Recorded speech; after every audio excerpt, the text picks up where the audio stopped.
Welcome to mathematics lectures. आज हम ईटा test की प्रिपरेशन से रिलेटेड फर्स्ट ईयर मैथमेटिक्स का फोर्थ चैप्टर सीक्वेंसेस उस पे एमसीक्यूज़ का सेकंड पार्ट स्टडी करेंगे। इससे पहले हम चैप्टर नंबर 4 का फर्स्ट पार्ट उसमें arithmetic sequence, arithmetic series, arithmetic mean और इनसे रिलेटेड कॉन्सेप्ट्स को स्टडी कर चुके हैं। तो इसी चैप्टर पे बाकी टॉपिक्स को कवर करने के लिए हम आज सेकंड पार्ट पे काम करते हैं।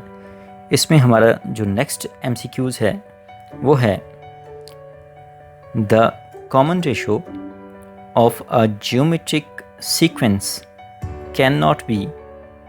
फर्स्ट ऑप्शन है 0, सेकंड ऑप्शन है 1, थर्ड ऑप्शन है e⁻², और लास्ट ऑप्शन है √2।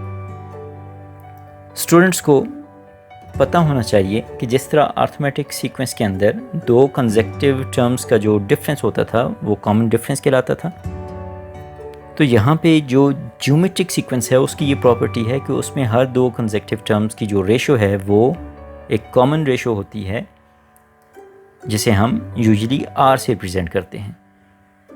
तो जब भी हम एक ज्योमेट्रिक सीक्वेंस में दो कंसेक्यूटिव टर्म्स को डिवाइड करेंगे तो वो रेशो सारी इस तरह की कंसेक्यूटिव टर्म्स के लिए सेम आती है। ये जो रेशो है अगर ये 0 के इक्वल हो, इसका मतलब ये है कि कोई एंट्री ऐसी है ज्योमेट्रिक सीक्वेंस के अंदर जिसकी वजह से वो 0 हुई। तो ऐसे केस में जिस एंट्री की वजह से ये 0 हुई वो एंट्री 0 है। तो जब इस एंट्री को किसी और एंट्री से डिवाइड किया जाएगा तो वहाँ पे वो क्वांटिटी अनडिफाइंड हो जाएगी। इसका मतलब ये है कि एक ज्योमेट्रिक सीक्वेंस के अंदर कॉमन रेशो कभी भी 0 नहीं हो सकती। ऑप्शन ए हमारा राइट आंसर है। हमारा नेक्स्ट एमसीक्यूज है no term of a geometric sequence can be. First option है पाई, सेकंड ऑप्शन है -1, थर्ड ऑप्शन है 0 और लास्ट ऑप्शन है 1। तो जिस तरह अभी हमने फर्स्ट एमसीक्यूज़ में कॉमन रेशो पे कंडीशन पढ़ी थी, इसी तरह ज्योमेट्रिक सीक्वेंस की टर्म्स पे भी ये कंडीशन अप्लाई होती है कि कोई एंट्री ज्योमेट्रिक सीक्वेंस के अंदर 0 नहीं हो सकती, क्योंकि फिर वही प्रॉब्लम आएगा कॉमन रेशो का कि वो अनडिफाइंड हो जाएगी। तो इसलिए यहाँ पे ऑप्शन सी हमारा राइट आंसर है। हमारा नेक्स्ट एमसीक्यूज़ है the general term of a geometric sequence is an equal to. First option है a1 into r power n, second option है a1 into r power n-1, third option है a1 into r power n+1 और last option है a1 into r power 2n। तो अगर एक geometric sequence की first term हो a1 और उसकी कॉमन रेशो हो r, तो उसकी nth टर्म होती है a1 into r power n-1। तो ऑप्शन बी हमारा राइट आंसर है। हमारा नेक्स्ट एमसीक्यूज है in a geometric sequence with common ratio r a1 equal to r³ then a57 is equal to. First option है r power 58, second option है r power 57, third option है r power 59 और last option है r power 60। तो यहाँ पे हम geometric sequence की nth टर्म की हेल्प लेते हुए a57 को कैलकुलेट करेंगे। तो nth टर्म an जो अभी हमने स्टडी किया वो क्या होती है? वो होती है a1 into r power n-1। तो a57 किसकी इक्वल होगा? That will be equal to a1 into r power 57 - 1। So r power 57 - 1 means r power 56. a1 is r³. So bases are same, powers will be added. So the final answer will be r power 56 plus 3, which is r power 59.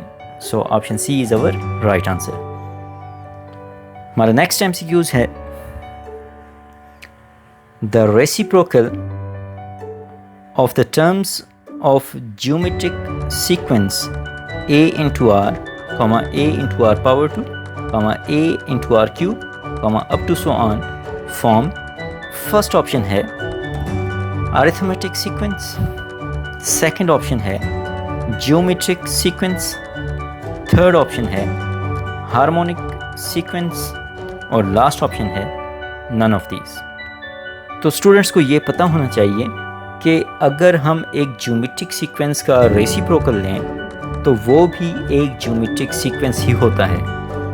तो इसलिए यहाँ पे ये जो sequence given है a into are power 2 up to a into R cube up to so on, ये एक geometric sequence है with common ratio r।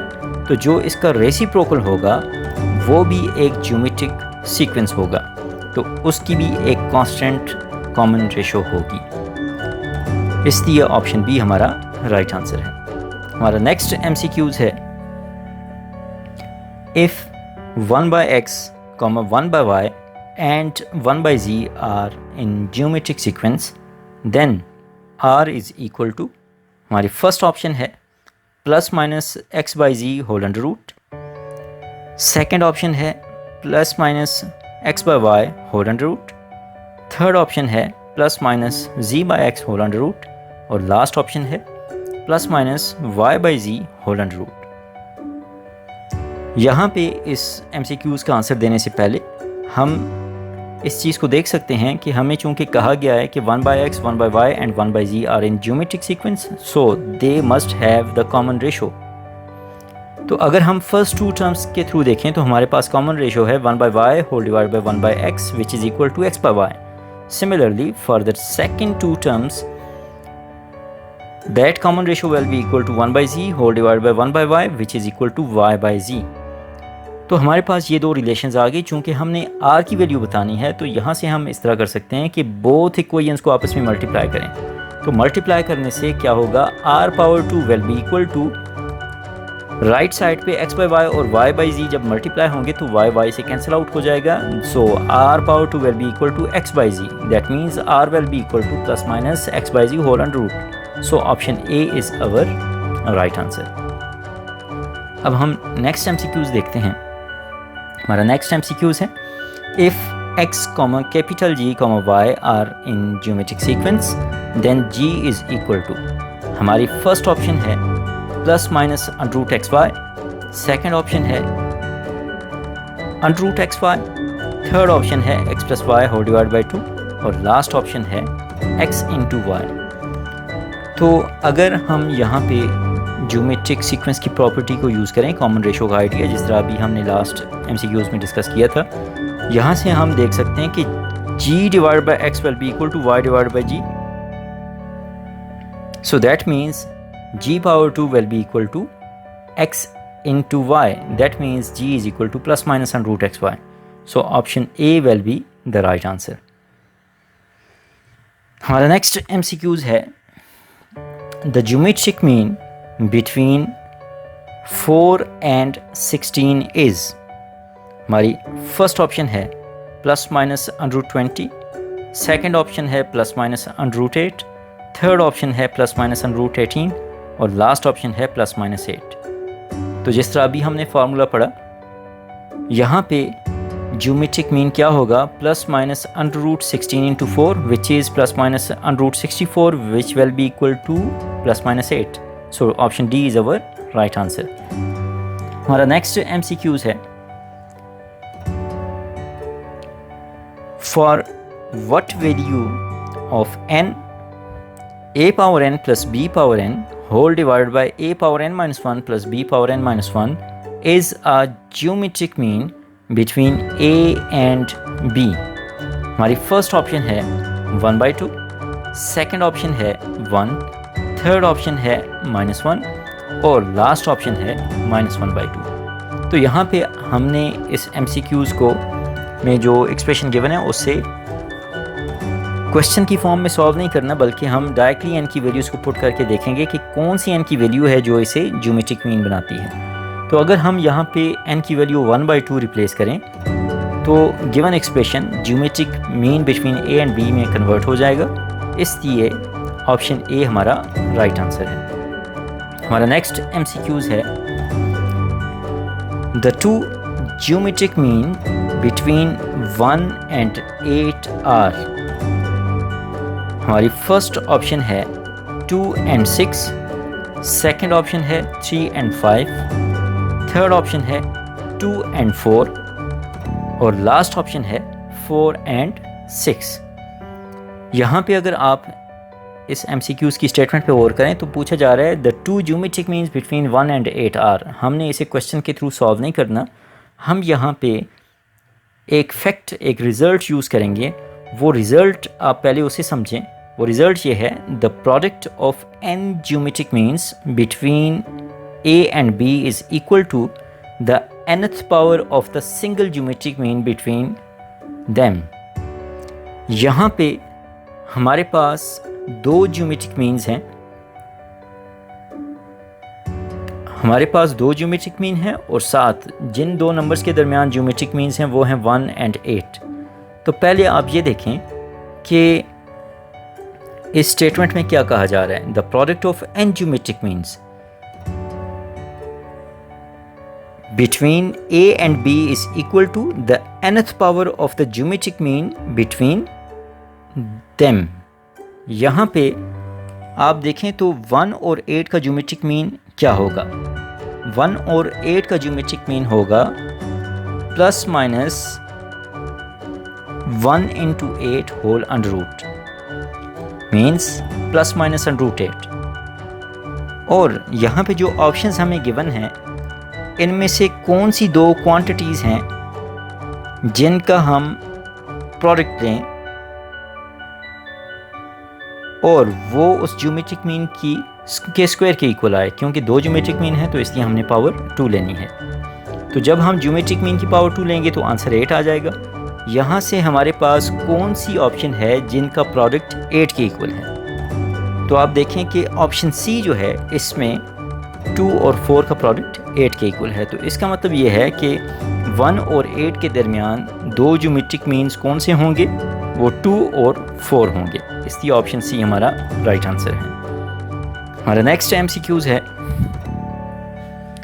The sum of infinite geometric series with common ratio R exists if. हमारी first option है R absolute is less than और equal to 1, second option है R absolute is greater than 1, third option है R absolute is greater than और equal to 1 और last option है R absolute is strictly less than 1। तो जब हम infinite geometric series का सम करते हैं तो अगर वो एक फाइनाइट नंबर हो फिर तो वो बेनिफिशियल है, अगर वो अनडिफाइंड है तो फिर वो हमारे इंटरेस्ट का नहीं होता। तो इसलिए हम उन्हीं इनफाइनाइट ज्योमेट्रिक सीरीज़ का सम कैलकुलेट करते हैं जो एक फाइनाइट नंबर हो। तो हमारे पास एक इनफाइनाइट ज्योमेट्रिक सीरीज़ का सम उस वक्त एग्जिस्ट करता है जब r absolute strictly less than 1 हो। आर इक्वल टू 1 के केस में भी सम अनडिफाइंड होता है। इसलिए ऑप्शन डी हमारा राइट आंसर है। हमारा नेक्स्ट MCQs है a plus a into r plus a into are power 2 plus up to a into are power n minus 1 is equal to. First option है a into are power n minus 1 whole divide by 1 minus r, second option है a into 1 minus r power n divide by 1 minus r, third option है a divide by 1 minus r और last option है r into a power n minus 1 whole divided by 1 minus r. तो अगर हम इस series पे गौर करें तो ये n terms of geometric sequence का सम है, मीन्स ये एक ज्योमेट्रिक सीरीज़ है जिसमें n टर्म्स सम अप हो रही हैं। तो इसका जो फार्मूला है वो है a into are power n minus 1 divide by 1 minus r. Option A हमारा राइट आंसर है। हमारा नेक्स्ट MCQs है the infinite geometric series with r equal to -1 is. First option है कन्वर्जेंट, सेकेंड ऑप्शन है 0, third option है oscillatory और last option है none of these. अगर आप ये जो क्वेश्चन में आर की वैल्यू गिवन है आर इक्वल टू -1। इसके करस्पॉन्डिंग ज्योमेट्रिक सीरीज़ को इमेजिन करें तो वो किस तरह की होगी, वो है 1 -1 1 -1 1 -1 1 -1 अप टू सो ऑन। तो आप देख सकते हैं कि ये जो सीरीज़ है इसमें अगर इनफाइनाइटली मैनी टर्म्स हैं तो कभी इसका सम 0 होगा, कभी वो किसके इक्वल होगा, 1 के इक्वल होगा, या तो 0 होगा या 1 होगा, 0 1 0 1। तो आप देख सकते हैं कि ये जो सम है इनफाइनाइट ज्योमेट्रिक सीरीज़ का ये ऑसिलेट कर रहा है 0 और 1 के दरमियान। तो इसका मतलब ये है कि ऑप्शन सी हमारा राइट आंसर है। हमारा नेक्स्ट MCQs है 1/2 + 1/4 + 1/8 + up to so on is equal to. First option है 1/2 पावर n, सेकेंड ऑप्शन है 1/2 पावर 2n, थर्ड ऑप्शन है 1/2 और लास्ट ऑप्शन है 1। तो इस क्वेश्चन में एक ज्योमेट्रिक सीरीज़ है जो इनफाइनाइट ज्योमेट्रिक सीरीज़ है और up to infinity sum up हो रही है। यहाँ पे हम इनफाइनाइट ज्योमेट्रिक सीरीज़ के सम का फार्मूला अप्लाई करेंगे। पहले आप इस चीज़ को चेक कर लें कि क्या यहाँ पे कॉमन रेशो का एब्सोल्यूट लेस देन 1 है। तो 1/4 divided by 1/2 is equal to 1/2। That means r is equal to 1/2 which satisfies the condition of convergence. So infinite geometric series के सम का फार्मूला है S infinity is equal to a divided by 1 - r। a यहाँ पे first term है और r common ratio. तो अगर मैं a को यूज़ करूँ 1/2 और कॉमन रेशो है 1/2 तो डिन्यूमिनेटर में क्या होगा 1 - 1/2, तो वहाँ पे भी 1/2 बन जाएगा। सो न्यूमिनेटर में भी 1/2, डिन्यूमिनेटर में भी 1/2, वो कैंसिल आउट होकर आंसर 1 होगा। So option D is our right answer. हमारा नेक्स्ट MCQs है the vulgar fraction of 0.7 bar is. First option है 7/10, सेकेंड ऑप्शन है 7/9, थर्ड ऑप्शन है 7/5 और लास्ट ऑप्शन है 7/8। यहाँ पे स्टूडेंट्स को पता होना चाहिए कि वल्गर फ्रैक्शन का मतलब ये है कि 0.77777 अप टू इन्फिनिटी। तो चूँकि हमें नंबर्स के थ्रू पता है कि 0.777 अप टू सो ऑन ये एक रैशनल नंबर है। आपने रैशनल नंबर्स की प्रॉपर्टीज़ में ये पढ़ा होगा कि उनकी जो डेसिमल प्लेसेस के अंदर नंबर्स मौजूद होते हैं उनमें एक ख़ास पैटर्न होता है, वो पैटर्न रिपीट होता है। जिस तरह यहाँ पे ये 7 बार बार रिपीट हो रहा है, तो ये रैशनल नंबर की निशानी होती है कि उसके डेसिमल्स में जो नंबर्स मौजूद होते हैं उनमें एक ख़ास पैटर्न होता है जो रिपीट होता है। तो हम इन्हें रैशनल नंबर क्यों कहते हैं? हम इसलिए इन्हें रैशनल नंबर कहते हैं क्योंकि हम इसे p/q की फॉर्म में लिख सकते हैं।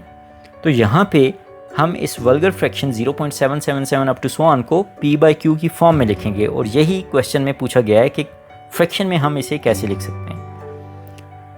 तो यहाँ पे मुझे पता है कि मैं 0.7 बार को लिख सकता हूँ 0.7 + 0.07 + 0.0007 0.007 plus up to so on. तो ये एक हमारे पास इनफाइनाइट ज्योमेट्रिक सीरीज़ है विद कॉमन रेशो 0.1। अगर मैं यहाँ पे S इन्फिनिटी का फार्मूला यूज़ करूँ तो फर्स्ट टर्म है 0.7, डिन्यूमिनेटर में क्या होगा 1 - r था 0.1, so that will be equal to 0.7 divide by 0.9 which can be written as 7/9। So option B is our right answer. यही वजह है कि हम इस तरह के नंबर्स को जहाँ पे 0.777 अप टू सो ऑन या 0.131313 up to so on 0.9999 up to so on, इन सारे नंबर्स को रैशनल नंबर कहते हैं। क्यों? क्योंकि वो रैशनल नंबर की कंडीशन को सेटिस्फाई करते हैं। They can be expressed in the form p/q where q is not equal to 0 and p and q are in their lowest form and they are integers. So option B हमारा right answer है। अब हम next MCQs देखते हैं। हमारा next MCQs है if y is equal to x divide by 2 plus x⁴ divided by 4 plus x³ divided by 8 plus up to so on for x greater than 0 and less than 1, then which of the following is true? First option है x equal to 2y divided by 1 plus y, second option है x equal to y divide by 2y plus 1, third option है y equal to 2x divide by 1 plus x, और last option है y equal to 1 minus x divide by x plus 1। यहाँ पे चूँकि हम देख सकते हैं कि y equal to x by 2 plus up to so on जो एक्सप्रेशन गिवन है, इसमें राइट हैंड साइड पे एक इनफाइनाइट ज्योमेट्रिक सीरीज़ है जिसमें कॉमन रेशो है x डिवाइड बाई 2। चूँकि यहाँ पे x 0 और 1 के दरमियान है तो कन्वर्जेंस की कंडीशन सेटिस्फाई हो रही है, हम s इन्फिनिटी कैलकुलेट कर सकते हैं। यहाँ पे अगर हम s इन्फिनिटी का फार्मूला राइट हैंड साइड पे अप्लाई करें तो हमारे पास एक्सप्रेशन बनता है y equal to x divide by 2 minus x, जैसे हम लिख सकते हैं 2y is equal to x plus x y. अगर मैं यहाँ से राइट हैंड साइड पे x को कॉमन लेके बाकी क्वांटिटी दूसरी साइड डिवाइड करूँ तो दूसरी साइड बनेगा 2y divide by 1 plus Y. So इसका मतलब ये है कि option A is our right answer. हमारा नेक्स्ट MCQs है the nth term of harmonic sequence is. First option है 1 divide by a1 plus T, second option है 1 divide by a1 plus N D, third option है 1 divided by a1 plus n minus 1 into D, और last option है 1 divided by a1 plus n plus 1 into D. तो students को ये पता होना चाहिए कि हार्मोनिक सीक्वेंस ऐसा सीक्वेंस होता है जिसका रेसिप्रोकल, जिसकी टर्म्स का रेसिप्रोकल एक अर्थमेटिक सीक्वेंस हो। तो जब हमारे हार्मोनिक सीक्वेंस की nth टर्म की बात आती है तो जब हम उसकी nth टर्म का रेसिप्रोकल लेंगे तो वो अर्थमेटिक सीक्वेंस की nth टर्म होगी। तो यहाँ पे इसका मतलब ये है कि हार्मोनिक सीक्वेंस की nth टर्म में एक्सप्रेशन कैसा होना चाहिए, वो होना चाहिए 1 divided by the nth term of arithmetic sequence. तो यहाँ पे आप देख सकते हैं ऑप्शन सी में डिनोमिनेटर में nth term of arithmetic sequence है, इसलिए ऑप्शन सी हमारा राइट आंसर है। हमारा नेक्स्ट MCQs है the harmonic sequence can not have the term. First option है 1, सेकेंड ऑप्शन है 0, थर्ड ऑप्शन है -1 और लास्ट ऑप्शन है √2। जिस तरह अभी मैंने हार्मोनिक सीक्वेंस की डेफिनेशन आपको बताई, तो हार्मोनिक सीक्वेंस की जो टर्म्स होती हैं वो करस्पॉन्ड करती हैं अर्थमेटिक सीक्वेंस के साथ। तो हार्मोनिक सीक्वेंस तभी होगा जब उसका रेसिप्रोकल अर्थमेटिक सीक्वेंस होगा। तो अगर हार्मोनिक सीक्वेंस में 0 हो तो उसका रेसिप्रोकल क्या बनता है, इन्फिनिटी, जो कि अनडिफाइंड है, जो कि अर्थमेटिक सीक्वेंस में नहीं हो सकता एज अ फाइनाइट नंबर। तो इसलिए एक हार्मोनिक सीक्वेंस के अंदर 0 नहीं हो सकता। ऑप्शन बी हमारा राइट आंसर है। हमारा नेक्स्ट MCQs है the harmonic mean between A and B is. हमारी फर्स्ट ऑप्शन है a plus b divided by 2ab, second option है a plus b divided by ab, third option है a b divided by a plus b, और last option है 2ab divided by a plus b. तो अगर हमारे पास a और b दो नंबर्स हैं जो कि एक हार्मोनिक सीक्वेंस के अंदर हैं, तभी हम उनका हार्मोनिक मीन कैलकुलेट कर सकते हैं। तो होगा क्या कि अगर हम कैपिटल H को कह दें कि वो हार्मोनिक मीन है, तो A, capital H, B will be a harmonic sequence and their reciprocal will be an arithmetic sequence। तो आप इसका रेसिप्रोकल लेके वहाँ से अर्थमेटिक मीन का आइडिया यूज़ करते हुए आप कैपिटल H को कैलकुलेट करें। That capital H will be the harmonic mean between A and B and that will be equal to 2ab whole divided by a plus b, means option D is our right answer। हमारा next MCQs है Which of the following is true। हमारे पास first option है AG is equal to H power 2, second option है A into H equal to G power 2, third option है G into H equal to A power 2 and last option है A is equal to G plus H। यहाँ पे A represent कर रहा है arithmetic mean को, G represent कर रहा है ज्योमेट्रिक मीन को और H रिप्रेजेंट कर रहा है हार्मोनिक मीन को। हमें पता है कि A इक्वल होता है A plus b divide by 2, G equal होता है √AB और H इक्वल होता है 2AB divide by A plus b. तो अगर मैं A और H को मल्टीप्लाई करूं तो मेरे पास जस्ट a इंटू बी बनेगा, और g की पावर 2 लूँ तो वो भी a इंटू बी है। तो इसका मतलब ये है कि ऑप्शन बी सेटिस्फाई होती नज़र आ रही है, means option B is our right answer. हमारा नेक्स्ट MCQs है, for what value of n a power n plus b power n whole divided by a power n minus 1 plus b power n minus 1 is harmonic mean between a and b। हमारी first option है 0, second option है 1, third option है -1 और last option है 1/2। Again यहाँ पे भी आप n की वैल्यू डायरेक्टली यूज़ करें एक्सप्रेशन में और देखें कि किस n की वैल्यू की करस्पॉन्डिंग ये एक्सप्रेशन हार्मोनिक मीन बन रहा है। हार्मोनिक मीन है क्या? वो है 2ab divided by a plus b. तो यहाँ पे जब हम n की वैल्यू 0 पुट करेंगे तो न्यूमरेटर में 2 बन जाएगा, means a power 0 is 1 and b power 0 is 1। तो न्यूमरेटर में 2 डिवाइडेड बाय जी न्यूमरेटर में 1/a प्लस 1/b। एलसीएम लें तो a plus b divided by ab होगा, वो ab न्यूमरेटर में चला जाएगा a इंटू बी।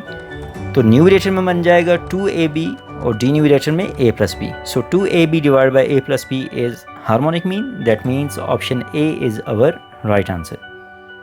हमारा नेक्स्ट MCQs है, the 10th term of -1/5, -1/3, -1 up to so on is.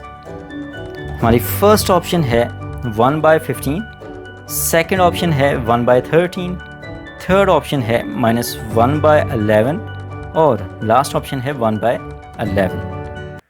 यहाँ पे आप देखें तो ये सीक्वेंस एक हार्मोनिक सीक्वेंस है क्योंकि इसका रेसिप्रोकल एक अर्थमेटिक सीक्वेंस है। तो हम 10th टर्म को कैलकुलेट करेंगे with the help of arithmetic sequence.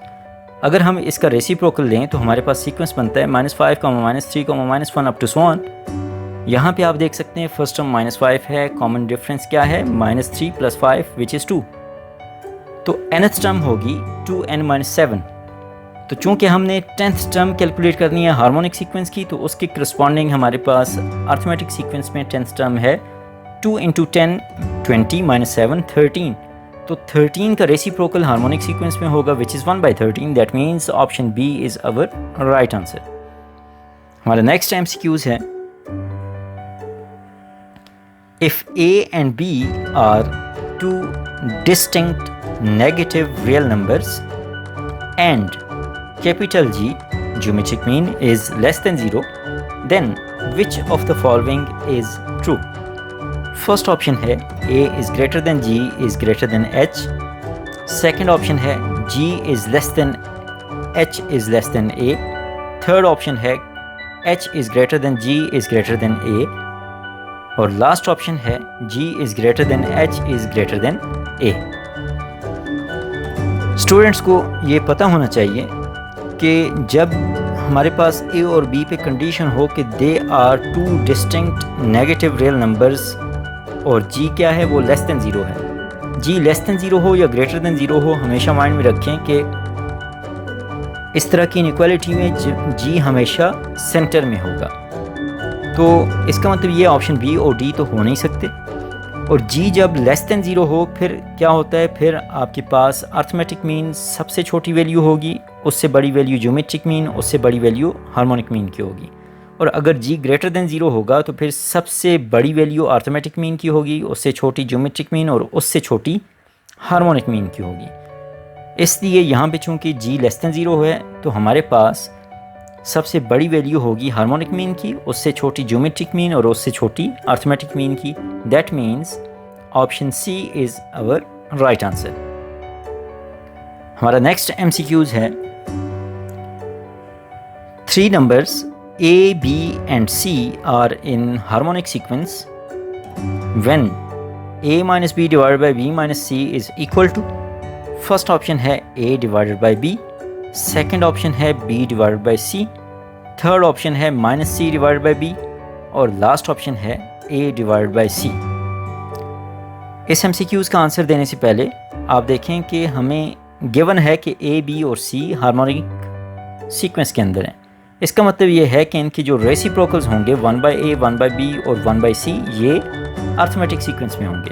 और अर्थमेटिक सीक्वेंस की जो प्रॉपर्टी है कॉमन डिफरेंस की, उसके थ्रू हम कह सकते हैं कि 1/b - 1/a will be equal to 1/c - 1/b। अगर हम इसे थोड़ा सा सॉल्व करें, a - b/ab will be equal to b - c divide by bc। आप यहाँ पे जो क्वेश्चन में गिवन है a - b divide by b - c, तो ये अगर हम बनाएं यहाँ पे तो ये बनता है a - b/b - c is equal to ab divide by bc।